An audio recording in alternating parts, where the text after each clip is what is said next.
First of all ఇది cinema కాదు, bike blog అని చెప్పండి. నిజంగా ఇలాంటి సినిమా ఇప్పుడు చూడాల. ఇంత రాడ్ బాబోయ్, ఏం రాడ్ బ్రో. ఏదో లైక్ సూపర్ రాజా మీద ఏదో ఒకసారి కుర్రోడు 100 నిమిషాలు కట్ లేకుండా తీసాడు అండ్ చాలా ప్రమోషన్ చేశాడు. కంటెంట్తో వస్తున్నా అంటాడు. సరే సరే ఏం ట్రై చేశాడా అని చూడ్డానికి మేము వెళ్ళాము. బట్ చేశాడు. ఇంత పెద్ద రాడ్ నా జీవితంలో ఇంత రాడ్ సినిమా చూడలేదు. బేసికలీ నేను లైక్ లెజెండ్ సర్వన్ చూశాను, ఆదికేశవ్ చూశాను, కానీ ఇలాంటి రాడ్ అయితే నేను ఎప్పుడు చూడలేదు. ఇంకా హీరో కంటే వెనకాల బైక్ మీద వెనకాల కూర్చున్న ఫ్రెండే ఇంకా బాగా చేశాడు యాక్టింగ్ హీరో కంటే.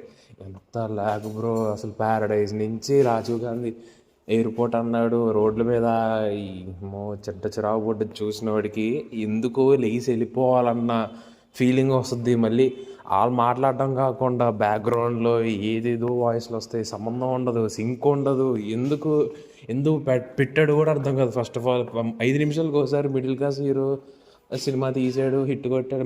ఫస్ట్ ఆఫ్ ఆల్ మైత్రి వాళ్ళు ఏ కళ్ళతో చూసి ఈ సినిమాని కొనుక్కొని డిస్ట్రిబ్యూట్ చేసి ఇండియా మొత్తంలో ఒక్కొక్క షో వేసారో నాకు అది అర్థం కావట్లేదు.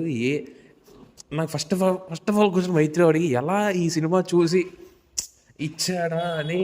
అసలు ఎవడైనా సినిమా ముందు ట్రైలర్ ఎవడెవరు పెడతారు, ఈడు పెట్టాడు ట్రైలర్ అయిపోయినాక సినిమా స్టార్ట్ అయింది. ఇది అక్కడ లాజిక్ అంటే అంతే. సూపర్ రాజా ఫిలిం ఇలాంటి సినిమా చూడలేదు మీరు అని ఎంత పెద్దది చేశారు. మళ్ళీ మాటికి క్లైమాక్స్ ట్విస్ట్ వస్తుంది, గెస్ చేయండి అంటాడు. అదేం ఉండదు, చూసిన ప్రతి ఒక్కరు చెప్పేస్తాడు స్టార్టింగ్. అది చూసిన లైక్ ఎల్కేజీ పిల్లడు కూడా చెప్పేస్తాడు క్లైమాక్స్ ట్విస్ట్ ఇది అని. ఇంతకు మించి నేను ఏం చెప్పలేదు. మాకు బొర్రలు పగిలిపోయినాయి.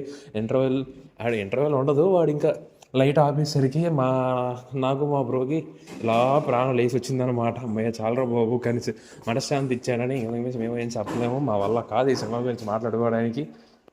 బాయ్.